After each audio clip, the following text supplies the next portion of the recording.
RRI Purwokerto, Radio Tanggap Bencana COVID-19.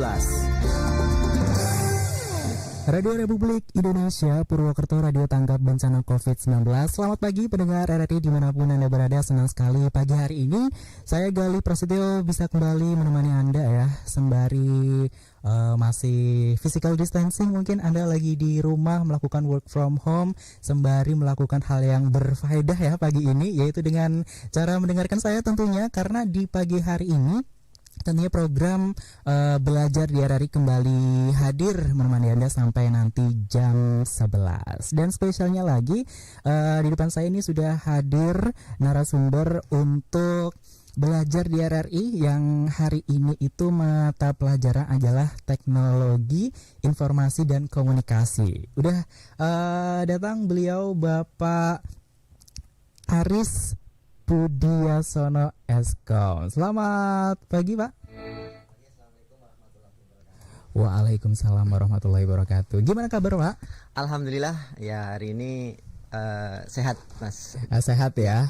Perjalanan gimana nih? Ramai, lancar atau emang sepi karena social distancing? Tadi ini? selama di jalan lumayan lancar. Ya, tadi ada beberapa di jalan cekatan polisi juga ada. Itu tadi ada polisi di daerah Gunung Tugel, tapi hanya untuk tertentu saja. Nggak kena garuk ya, Pak ya. Untuk pelajaran hari ini adalah Teknologi Informasi dan Komunikasi ya. Yang tentunya mengambil pokok bahasan itu tentang Google Classroom untuk pembelajaran daring. Karena memang sedang diberlakukan belajar dari rumah ya, Pak ya. Karena memang kondisinya memang kan sedang pandemik ini ya, COVID. Jadi bagaimana pihak sekolah itu merencanakan atau menyiapkan kegiatan belajar mengajar supaya bisa dilaksanakan di rumah itu bagaimana? Seperti bisa tetap berjalan gitu tetap ya. Berjalan.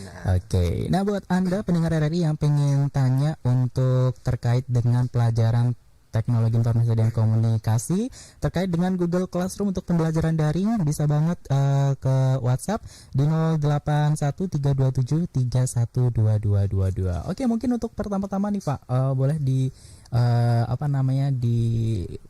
sampaikan materi untuk hari ini. Ya. Bismillahirrahmanirrahim. Assalamualaikum warahmatullahi wabarakatuh. Waalaikumsalam warahmatullahi wabarakatuh.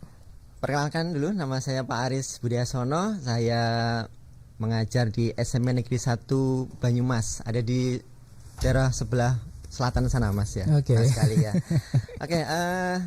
Dalam rangka tanggap darurat karena ada pandemi COVID Corona ini, untuk kegiatan belajar mengajar memang sementara untuk anak-anak itu belajar di rumah, mungkin bisa sampai akhir semester, atau kalau yang mahasiswa mungkin sudah jelas ya sampai akhir semester ya, Mas ya. Ada beberapa yang sampai akhir semester. Kalau saya masih sampai 29 Mei, Pak. Mudah-mudahan sih ini sebenarnya anak sudah sangat resah ya, sudah ingin masuk sekolah. Udah rindu sama teman-temannya ya, Pak ya. Sudah kangen.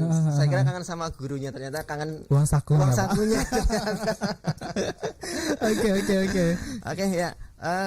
Dalam materi kali ini sebenarnya untuk TIK ini pelajaran yang antara ada dan tidak tiada. Jadi TIK ini sebenarnya singkatannya Teknologi Informasi dan Komunikasi. Terus sejak kurikulum 2013 itu beralih fungsi sebenarnya jadi bimbingan. Tapi alhamdulillah di tahun 2019 oleh kementerian itu dimunculkan lagi, tapi dengan judul yang berbeda, yaitu informatika. Seperti itu. Tapi untuk tahun awal-awal berjalan ini hanya di Kabupaten Banyumas hanya beberapa sekolah aja yang menerapkan. Tapi intinya untuk pelajaran TIK masih ada, cuma bentuknya seperti bimbingan seperti itulah. Seperti itu. Ya, jadi untuk materi kali ini saya akan coba membahas mengenai solusi untuk pembelajaran daring jarak jauh atau online, karena memang tidak diperkenankan untuk tatap muka ya, Mas ya. Jadi pihak sekolah itu menerapkan pembelajaran jarak jauh itu dengan memanfaatkan yang namanya learning management system. Jadi pihak sekolah mencoba mencari solusi kira-kira apa nih platform yang kira-kira mudah digunakan dan tentunya gratis tentunya gitu ya. Iya, Jadi, gratis ya. Itu yang harus di underline ya, Pak ya. gratisnya itu yang jadi garis bawahnya. Jadi sebenarnya banyak sekali platform yang bisa dimanfaatkan untuk kegiatan belajar mengajar secara daring. Ada contohnya yang sebenarnya mungkin saya bahas dulu apa itu LMS ya Mas ya. Betul. LMS itu adalah Learning Management System ya. Learning Management System adalah sebuah aplikasi software yang dapat membantu merencanakan, mengimplementasikan sebuah proses pembelajaran secara daring atau online. Oke. Nah, di situ jenis-jenis LMS ini ada lumayan banyak, ada yang sudah siap pakai, ada yang masih perlu ya di setting-setting sedikit lah gitu lah. Kalau yang LMS siap pakai itu mungkin ada dari Kementerian Pendidikan sendiri sudah ada rumah belajar. Mungkin kalau yang dari pihak ketiga ada Kuiper School. Kemudian ada lagi yang mungkin lagi gencar-gencarnya Ruang Guru. Itu yang memberikan diskon akses gratis ya selama 1 bulan. Setelah itu nggak tahu. Jadi itu kemudian itu yang sudah siap pakai Mas. Jadi kalau LMS itu yang sudah siap pakai tadi yang saya sebutkan itu sudah ada materinya, sudah ada bahan ajarnya, sudah ada soal-soalnya. Jadi anak atau bapak ibu tinggal pakai, tinggal menggunakannya sudah cukup. Kemudian ada lagi yang LMS yang masih membuat konten sendiri. Jadi kita harus mengisi materi, membuat soal dan sebagainya. Di sini ada beberapa contoh LMS yang bisa digunakan, yaitu ada Moodle, kemudian ada Sosiologi, kemudian ada Edmundo. Mungkin Mas sekali ada yang kenal itu. Kenal. Kemudian ada Quizzes. Oke. Ya, kemudian ada lagi yang nanti akan kita bahas yaitu Google Classroom. Oke. Ya, kemudian ada juga yang lainnya dari Microsoft yaitu Microsoft Team. Ya, itu. Nah, kemudian kira-kira apa nih sebenarnya kelebihan kekurangan dari yang sudah siap pakai sama yang harus setting-setting sendiri lah gitu. Mungkin kalau yang sudah siap pakai itu kelebihannya ya jelas sudah siap pakai gitu ya, tapi kita bahas sedikit kelemahannya. Jadi kelemahannya ketika materi yang sudah ada itu kadang tidak sesuai dengan yang kita inginkan, karena kan setiap sekolah kan materinya sendiri-sendiri mungkin ya tidak semua sama gitu. Kemudian kurikulumnya juga mungkin berbeda juga.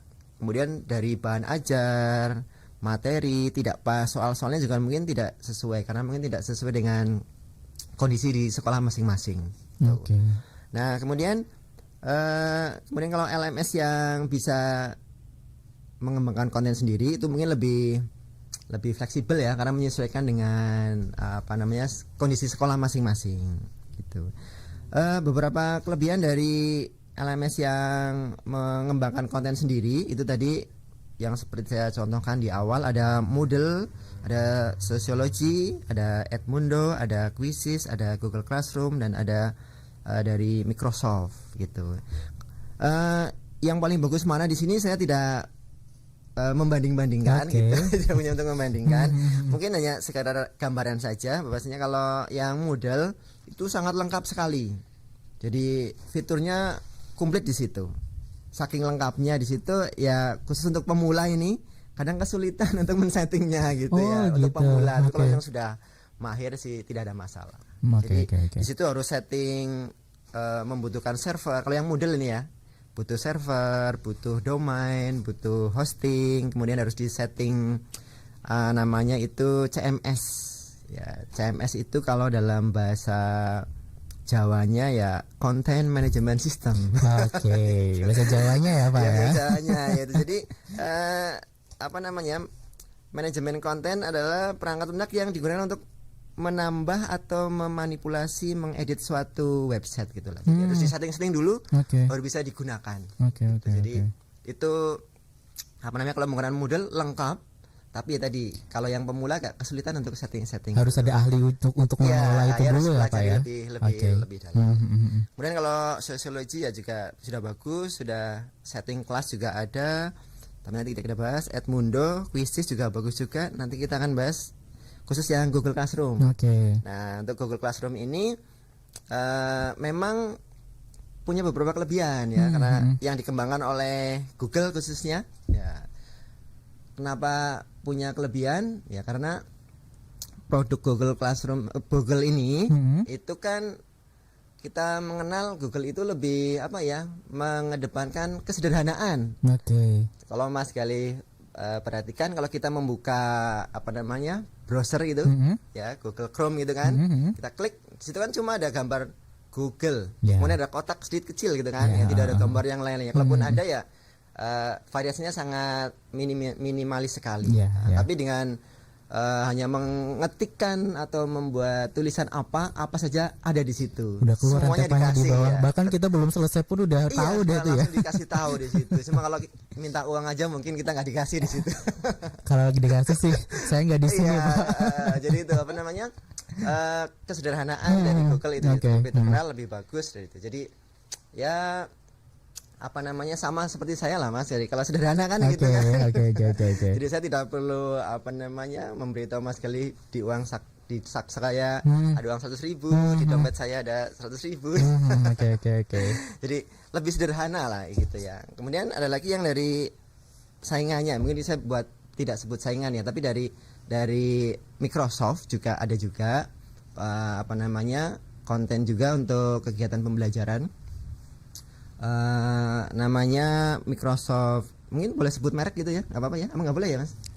Jangan deh. Jangan ya pokoknya dari Microsoft Team gitu lah ya. Oke. Ada juga. Kalau dari Google sendiri ada juga tadi yang fasilitasnya yang ada yang akan kita bahas yaitu Google Classroom gitu ya. Nah di sini tadi saya sebutkan di awal bahwasanya Google Classroom kenapa lebih digunakan ya, lebih banyak digunakan. Itu tadi ya, yang pertama terkenal dengan sederhana tadi ya, sederhana. Kemudian aksesnya lebih cepat ya, karena Google itu kan Mas Gali tahu sendiri servernya itu enggak karu-karuan besarnya, nggak tahu besarnya seperti apa lah. Kita minta apa saja di situ, minta gambar, minta video, apa saja ada di situ. Kemudian tersedia dengan semua layanan Google. Ya, ketika kita punya apa namanya akun di Google Classroom itu nanti kita akan tersambung ke layanan email, kemudian ke Drive, kemudian ke YouTube. Nah, YouTube itu sebenarnya ternyata punyanya Google juga ternyata ya. Kemudian di situ ada fasilitas untuk mengisi soal kuis, ada Google Form. Kemudian ada Google Hangout itu untuk apa namanya meeting atau rapat bersama untuk mungkin kalau Bapak Ibu guru atau anak-anak, Bapak Ibu guru menggunakan Google Hangout untuk pertemuan secara online gitu, tatap muka langsung, jadi ada videonya seperti telekonferensi itu. Kemudian ada Google Calendar, jadi kita bisa ngatur jadwal di situ, kapan ada pertemuan. Ada alarmnya di situ ya. Kemudian yang menarik lagi ada Google Foto. Jadi ini Google Foto bisa dimanfaatkan ketika kita kan seringnya swafoto ya gitu ya. Kadang ada kiriman di HP dan sebagainya kan, biasanya memorinya penuh gitu kan. Nah, kita sinkronkan itu ke Google Foto, jadi foto-foto, video-video yang kiriman yang ada di drive kita, di galeri kita itu langsung otomatis sinkron ke Google Foto. Jadi yang di drive di HP itu bisa langsung kita hapus, nanti itu akan masuk tersimpan otomatis ya, Pak. Itu bisa diakses di mana saja asal punya jaringan akun internet Gmail juga ya. Juga itu seperti itu. Kemudian bagaimana sih cara membuat akun di Google Classroom? Yang pertama-tama yang jelas siswa-siswa juga harus memiliki akun Gmail. Ya, jadi tidak mungkin namanya aja Google Classroom, punyanya Google ya. Nanti anak-anak pakainya yang lainnya mungkin gitu ya. Jadi yang pertama harus punya akun Google Gmail ya, di apa namanya yang aktif tentunya. Nah, di sini kadang ada kendala ketika siswa-siswa kita itu mempunyai HP atau perangkat, tetapi kadang lupa apa namanya ya email dan passwordnya gitu. Kadang kan ada siswa kita beli HP baru, kemudian di setting sama penjualnya biasanya kan. Nah, itu biasanya kan kadang kalau yang penjualnya baik ya dikasih tahu ini akunnya ini, passwordnya ini gitu. Atau kadang pinjam juga punya kakak, punya orang tua kan kadang tidak tahu apa namanya emailnya sama passwordnya gitu. Cuma nerima jadi make gitu ya. Pakai. Nah ternyata ketika akan mengupload mendownload aplikasi dan menjalankan diminta konfirmasi email. Nah itu kan ditanya emailnya apa, passwordnya apa. Itu mungkin kendalanya seperti itu. Kemudian setelah mempunyai email yang aktif itu nanti siswa-siswa hanya tinggal mengakses aja di browser classroom.google.com. Nah itu nanti setelah masuk itu nanti sederhana sekali, cuma di situ ada gambar tanda plus gitu, tanda plus itu cuma tinggal diklik saja. Nanti di situ tidak ada buat kelas dan join kelas atau gabung kelas. Nah, itu kalau Bapak Ibu guru ya buat kelas, nanti kalau siswa-siswa ya tinggal diklik join kelas. Nah, nanti ketika sudah klik join kelas, biasanya nanti Bapak Ibu guru sudah memberi kode kelas yang akan digunakan itu apa, nanti akan otomatis masuk ke kelas masing-masing ya. Udah dengan mata pelajarannya tentunya ya, iya, Pak ya. Ya sesuaikan mata pelajarannya. Kemudian fasilitas di Google Classroom nanti di situ Bapak Ibu guru bisa mengirim materi, kemudian diskusi, kemudian mengirim tugas, mengirim kuis dan membuat survei dan sebagainya seperti itulah. Jadi nanti anak-anak juga ketika sudah menggunakan Google Classroom mungkin informasi semua sudah ada di genggaman ya, jadi mungkin ke depan mungkin ya kalau sudah berjalan itu nanti anak-anak tidak akan lagi membawa buku, tidak akan menulis, tidak akan apa istilahnya ya, lebih banyak memanfaatkan gadgetnya untuk paperless ya. Karena di situ sudah soal, materi, kemudian video sudah ada di situ semua. Jadi seperti itu. Intinya satu harus ada jaringan internet ya. Yang pertama. Seru banget ya para pendengar RRI dimanapun Anda berada mengenai pelajaran soal TIK sendiri, karena sebenarnya untuk pelajaran-pelajaran seperti ini tuh kayak ada orang yang interest dan tertarik, tapi ada bagi orang-orang yang males ataupun orang-orang yang susah memahaminya juga jadi susah sendiri ya Pak ya. Nanti kita akan bahas lebih lanjut ya Pak untuk mengenai materi Google Classroom sendiri. Buat Anda yang ingin tanya, kita masih buka line WhatsApp kita di 081327312222 karena kita sampai jam 11. Jadi bisa ditanyakan mumpung ada Pak Aris di sini ya untuk pelajaran TIK. Jadi jangan kemana-mana dulu, tetap tune in di Radio Republik Indonesia, Radio Tanggap Bencana COVID-19.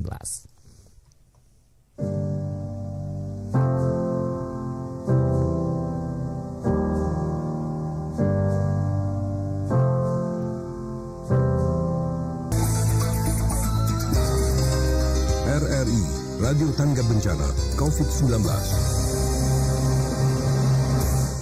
Kembali lagi mendengar di RRI Radio Tanggap Bencana COVID-19 bersama saya Gali, dan tentunya sedang kita belajar bersama-sama ya pagi hari ini sampai jam 11 bersama Bapak Aris tentunya untuk pelajaran teknologi informasi dan komunikasi. Luar biasa, dari tadi banyak banget ilmu yang sudah diberikan ya tentang macam-macam media pembelajaran, dari learning management system, ada juga jadi tadi CMS gitu kan. Ya. CMS tadi apa ya perpanjangannya Pak? C-nya kok saya jadi lupa ya. Yang penting MS-nya itu management system juga. Luar biasa. Nah, untuk Google Classroom sendiri, karena kan tadi masih agak-agak perkenalan lah ya dengan Google Classroom sendiri. Nah, kita kulik lebih dalam lagi nih Pak, gimana? Ya, jadi untuk Google Classroom ini tadi yang pertama-tama ketika anak-anak sudah memiliki, untuk bisa mendaftar itu ya tadi ya harus memiliki akun di Gmail, itu wajib ya. Setelah nanti anak-anak mempunyai akun di Gmail, itu nanti bisa login ke classroom.google.com ya. Setelah login, nanti di situ nanti anak-anak akan menerima kode kelas yang dibagikan oleh guru. Nah, setelah anak-anak menerima kode kelas yang dibagikan oleh guru, nanti anak akan otomatis masuk ke dalam kelasnya masing-masing Umumnya kelas 7A, 7B, 7C, 7D. Nah, di situ nanti di dalam kelas itu sudah ada Bapak Ibu guru pengajarnya siapa saja dari semua mapel. Jadi satu kelas semuanya dalam satu kelas itu 7A umpamanya ada 11 mapel, berarti ada 11 guru tergabung di situ. Nah, nanti di dalam kelas tersebut itu sudah dibagi-bagi, ada materi, ada tugas, terus ada pertanyaan, ada topik. Nah, itu nanti anak-anak tinggal ketika ada topik dari siapa atau materi dari guru siapa, mapel apa, itu tinggal dibuka aja di situ. Klik.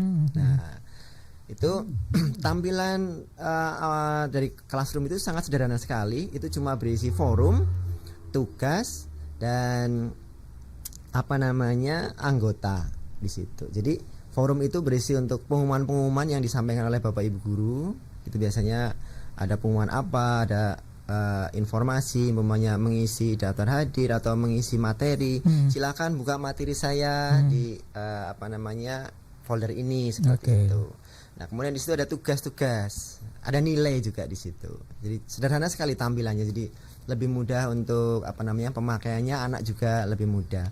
Kemudian ada dua cara ini untuk siswa memanfaatkan atau membuka ya. Jadi ada yang lewat browser, jadi langsung lewat browser. Nggak lewat aplikasi ya, ada ya? juga yang lewat aplikasi. Ya, jadi kelebihannya apa ya, sama saja sebenarnya sih, cuma kalau lewat browser kan harus buka browser dulu, ketik Google Classroom kayak gitu. Kalau pakai aplikasi kan sudah muncul di shortcutnya, tinggal dibuka, nanti di situ otomatis ada pemberitahuan atau notifikasi ketika ada tugas, ada ujian dan sebagainya seperti itu. Jadi nanti ketika anak sudah masuk di situ di suatu kelas gitu, nanti di situ akan muncul daftar nama pengampu atau gurunya ya. Ketika ada 11 mapel ya, jadi ada 11 guru tergabung di situ. Untuk konten-konten materi dan sebagainya di situ sudah disetting mungkin oleh guru yang sebagai admin di situ. Itu untuk dibagi-bagi materi. Jadi kemudian ada tugas, kemudian ada video, kemudian ada semacam mungkin forum diskusi di situ juga ada seperti itu. Nanti anak-anak tinggal melihat di jadwal, maunya hari ini jadwalnya siapa nih. Nah, biasanya nanti anak-anak tinggal buka materinya atau pelajaran apa pada jam itu, nanti anak tinggal membaca saja seperti itu. Oke. Nah, tapi ngomong-ngomong nih Pak, untuk fitur-fitur sendiri itu dari siswa ada yang ngerasa kesusahan gak sih, atau karena emang sederhananya jadi udah langsung pada bisa? Ya, kalau pengalaman dari siswa-siswa kami ya tadi, karena memang Google tadi kan penuh dengan kesederhanaan ya. Jadi sangat sederhana sekali dan sangat mudah sekali untuk pelajari. Itu tinggal hanya ada beberapa fasilitas, tadi hanya forum, tugas, materi, sama nilai seperti itu. Jadi sangat mudah sekali untuk anak-anak memanfaatkannya. Cuma kendalanya memang tadi lebih sering ke masalah jaringan internet, karena kadang tidak semua daerah itu tercover jaringan ya. Jadi kadang materi yang sudah disampaikan itu tidak terbaca sama anak-anak gitu. Pengalaman kemarin ketika memberikan tugas gitu, ketika 3 soalnya muncul, jawabannya tidak muncul, atau gambarnya tidak muncul, opsinya tidak bisa dipilih gitu. Jadi itu sebenarnya kendalanya lebih ke teknis kejaringannya saja gitu. Kalau penggunaannya insya Allah sih tidak ada kendala di setiap anak. Anak sekarang udah pinter-pinter sih seperti udah pinter-pinter ya Pak, tanpa diajari pun ya Pak ya. Iya gitu. Nah ada pertanyaan nih, mungkin kita baca dulu kali ya. Ada dari Sinta, katanya gimana respon dari orang tua soal pembelajaran daring ini? Apakah ada kendala dari orang tua sendiri atau anaknya gitu? Oke, terima kasih dari Mbak Sinta ya tadi ya. Mungkin sementara ini mungkin karena ini awal perpindahan dari pertemuan tatap muka langsung kemudian beralih ke daring online ya, mungkin memang ada sedikit masalah ketika pelaksanaan ini dilaksanakan gitu ya. Yang jelas orang tua juga yang tadinya tidak pernah setiap hari itu ada anak di rumah, ternyata tiba-tiba setiap hari anak ada di rumah. Kemudian ketika biasanya anak jarang sekali minta bantuan untuk mengerjakan tugas, tiba-tiba anak-anak minta diajari karena memang tugasnya begitu belajar di rumah itu lumayan banyak sekali. Beberapa kendala memang yang pertama kan jelas karena kita dalam daring atau online itu membutuhkan perangkat yang jelas. Itu kan kita membutuhkan smartphone, kemudian ada laptop atau komputer. Dan itu kendalanya tidak semua orang tua atau keluarga mempunyai ya. Tapi minimal saya rasa untuk handphone sih semuanya punya lah ya Mas ya. Karena ya cuma punya handphone tidak punya kuotanya gitu. Kendalanya kayak gitu. Jadi kayaknya sih saya banget sih. Ya, jadi itu kendalanya sebenarnya lebih ke teknis masalah jaringan biasanya seperti itu. Kemudian kalau orang tua memang ada beberapa orang tua ya memang kita maklum juga ada yang ya mungkin tidak semuanya kondisinya mampu gitu ya. Tapi kalau yang betul-betul sudah paham betul karena mungkin ini awal ya masih orang tua kadang kebetulan jadinya kan lebih boros gitu ya.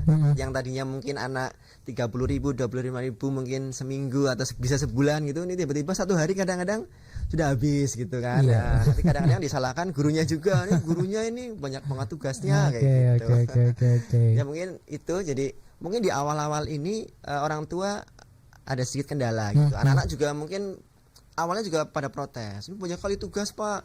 Kemudian apalagi tadi kalau itu kan kita harus download aplikasi gitu ya. Itu kan kadang HP mereka kan sudah penuh memorinya gitu ya, memori penuh. Penuhnya karena game Surigas sih. Untuk video gitu. Jadi kendalanya mungkin itu. Jadi pertama anak-anak, saya nggak bisa download aplikasinya Pak. Lu kenapa? Memorinya penuh kayak gitu. Jadi tips mungkin dari saya itu ketika kalian dalam proses pembelajaran online ini ya ngalailah game-game yang kalian pakai ya sementara dihapus-hapus dulu foto-foto video yang tidak kepake. Ya tadi makanya kalau bisa dikirim ke Google Foto, nanti yang memori yang di galeri itu bisa dihapus. Mungkin solusinya seperti itu. Ini tadi kan Pak Ari sempat bilang awal-awal ya. Ini untuk penggunaan pembelajaran daring sendiri di SMP Negeri 1 Banyumas itu emang mulai kapan nih Pak? Kalau yang full daring ini ya mulai kemarin sejak ada pandemik ini, anak-anak dirumahkan. Nah itu Bapak Ibu guru berlomba-lomba membuat tugas gitu kan. Kemudian sampai kalau boleh dibilang anaknya kelenger karena banyakan tugas gitu kan. Sampai ada yang SMS langsung ke Pak. I feel you anak-anak ya. Pak Ganjar. Terus akhirnya Pak Ganjar langsung merespon, tolong Bapak Ibu guru jangan memberikan tugas yang banyak sekali. Terbebani ya. Iya, jadinya pusing anak-anak ya kayak gitu. Emang anak-anak sekarang tuh luar biasa sih luar Pak. biasa. Tapi ngomong kalau misalkan dari gurunya sendiri gitu ada kesulitan juga nggak Pak? Insya Allah sih untuk di kabupaten atau di tempat saya ya udah melek teknologi semua ya Pak ya. Iya, ada beberapa kendala ya, tapi biasanya itu bisa disiasati dengan tutor sebaya lah. Biasanya ada bapak ibu guru yang nggak bisa ini gimana nih caranya nih, terus diajari kayak gitu. Seperti itu. Jadi yang jadi kendala yang tidak mau belajar gitu. Kalau yang mau belajar diajarin insya Allah sih bisa. Berarti bisa digolongkan Pak Aris ini ya semenjak ada pandemi ini jadi sibuk juga ya Pak ya. Tambah sibuk ya mengenai jaringan-jaringan IT gitu kan jadi tergantung semua gitu. Ya memang dengan adanya pembelajaran anak-anak kembali belajar di rumah nih ya, tidak hanya saya Mas Gali ya. Jadi hampir semua guru-guru di sekolah-sekolah itu terutama guru TIK itu selalu disibukkan gitu ya. Jadi kalau mungkin di SMP 2 yang sudah jagonya itu ada Pak Waryanto, itu sudah sangat mahir sekali. Kemudian di SMP 1 Purwokerto itu ada Pak Uci, ada SMP 1 Patik Raja ada Bu Maya. Kemudian Berarti saling berkomunikasi iya, tuh Pak saling antar berkomunikasi guru kita. TIK. Kita biasanya Oke. diskusi kira-kira masalahnya apa nih, solusinya apa nih Oke. gitu. Jadi apa namanya, kita bisa saling bertukar pengalaman seperti itu. Oke. Itu tentunya untuk segala hal mengenai daring ya. Sekali lagi kita masih buka line. Ada sebenarnya ada beberapa lagi yang udah masuk, tapi kita bacakan nanti dulu ya, karena Pak Aris juga butuh asupan cairan ya Pak ya. Kita balik lagi, jadi jangan kemana-mana, tetap di Radio Republik Indonesia, Ya. Radio Tanggap Bencana COVID-19. Oke.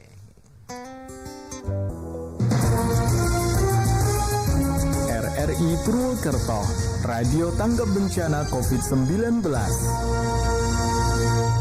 Masih di Radio Purwokerto, Radio Tanggap Bencana COVID-19, tentunya belajar di RRI bersama Bapak Aris Budi Asono Eskom ya, dari SMP Negeri 1 Banyumas. Oke, untuk pagi hari ini Pak, tadi katanya bakal ada yang ingin dibahas sedikit mengenai Suite for Google. Edukasi. Google. Suite for Edukasi. Ya, Kayak silakan, gitu. Pak. Ya, terima kasih untuk Mas. Sedikit saya bahas di sini. Kita tadi sudah bahas mengenai Google Classroom. Nah, kita akan menambah sedikit ya untuk pengetahuan kita mengenai apa namanya, fasilitas yang diberikan oleh Google ya untuk sekolah-sekolah. Jadi dari pihak Google itu apa namanya, memberikan layanan platform yang lumayan bagus, namanya Google Suite for Edukasi. Jadi memang khusus untuk apa namanya, sekolah atau untuk universitas menerima layanan secara gratis, Mas. Kalau yang lainnya kan biasanya harus bayar ya, harus berbayar. Microsoft juga ada sebenarnya, tapi kita bahas dulu yang Google Suite aja. Itu fasilitas yang ada di situ sudah bagus sekali. Jadi komplit ketika kita suatu instansi mendaftarkan diri, mendaftar ya di Google Suite, itu nanti mendapat apa namanya, fasilitas yang pertama punya emailnya tidak pribadi lagi. Kalau biasanya kan nama Gmail gitu ya, nanti akan berubah jadi institusi. Jadi umumnya Aris Budi Asono @smpn1banyumas.sch.id seperti itu. Nah, kelebihannya apa di situ? Nah, ketika kita beralih ke apa namanya, Google pribadi ke Google Suite for Edukasi, yang pertama kita akan memiliki drive penyimpanan di langit sana, Mas ya. Kalau kita punya Google Gmail biasa, itu kan kita hanya memiliki fasilitas penyimpan drive itu sekitar 15 giga. Nah, kalau sudah beralih ke G Suite, kita unlimited, tanpa batas. Jadi apa saja kita mau simpan di drive kita, dibuka di mana saja, itu sudah unlimited. Bisa, ya. Jadi itu kelebihan utama dari apa namanya, Google Suite for Edukasi di penyimpanan langitnya atau drive-nya kita punya penyimpanan unlimited. Kalau yang lainnya ya sama tadi, akan bisa buat Classroom juga ada, Google Hangout tadi ada, ya. Kemudian fitur-fiturnya jelas apa namanya, itu gratis juga. Gitu. Lanjut lagi nih Pak, ada yang tanya kayaknya sih salah satu murid Bapak ya. Selamat pagi Pak, saya Yupita dari SMP Negeri 1 Banyumas ingin bertanya nih, apakah pembelajaran daring dengan menggunakan aplikasi-aplikasi tersebut dapat dinilai efektif terhadap kualitas dan hasil belajar siswa? Terima kasih. Oke, terima kasih sekali buat Yupita, ini anak kelas 88 apa ya, kelas 8 saya lupa. Ini kelas 8 ya Pak ya. Oke, memang karena ini apa namanya, di awal kita melaksanakan pembelajaran daring ya, memang ada sedikit perubahan nih ya Mas kali ya. Jadi memang ada beberapa anak yang memang merasakan dampaknya secara langsung, ada yang ya biasa-biasa aja lah. Jadi nanti anak akan terbagi. Untuk efektivitasnya ya memang tergantung atau kembali ke apa namanya, murid-murid kita sendiri ya. Jadi ketika melakukan pembelajaran daring itu memang ada yang hanya membuka kemudian jawab soal, sudah selesai gitu. Yang waktu berikutnya buat main-main gitu kan. Tapi ada anak yang ya betul-betul membaca materinya, kemudian mengerjakan soalnya dengan sungguh-sungguh seperti itu. Jadi kembalilah harus ada motivasi, memang motivasi tersendiri Apakah karena memang kalau secara daring ini kan tidak ada yang nungguin nih. Kadang orang tua juga taunya anak-anak sedang belajar gitu ya. Ngapain lagi belajar? Iya, betul. Contoh kemarin itu ketika saya melaksanakan menggunakan Google Hangout kan sama anak-anak gitu ya bareng-bareng. Ketika sudah tersambung ngobrol-ngobrol dengan anak-anak itu ternyata ada ibu yang ya kaget, lagi liatin apa ya gitu, lagi dikira lah membuka-buka video atau apa gitu lah. Terus ada anak, ini loh Bu sedang ini, karena kan terdengar itu ya suaranya ya, sedang video callan sama Pak Guru gitu ya. Ini malah ngobrol sama orang tua ya, gitu ya, dijelaskan seperti itu. Jadi memang butuh motivasi memang supaya bermanfaat seperti itu. Berarti keefektifasinya sebenarnya sih tergantung siswanya itu sendiri ya Pak ya. Oke. Jadi buat siapa tadi namanya Yupita, kamu harus semangat, kamu harus bisa melaksanakan ini dengan seefektif mungkin ya. Oke. Ada lagi nih Pak. Assalamualaikum. Waalaikumsalam. Ini nulisnya kayak mau ujian Pak, nama, asal sekolah. Untung nggak ada kelas dan nomor absen ya. Ada Desinta Nuraini dari SMP Negeri 1 Banyumas juga. Pertanyaannya nih, dari kelebihan Google Classroom yang saya ketahui Pak, yaitu ada hemat waktu, proses setting yang cepat dan nyaman, penyimpanan data terpusat dan lainnya. Izin bertanya Pak, apa yang dimaksud dengan penyimpanan data terpusat dalam kelebihan Google Classroom sendiri? Oh gitu ya. Tadi Desinta ya? Oke, Desinta. Ini masih kelas 7 kalau nggak salah.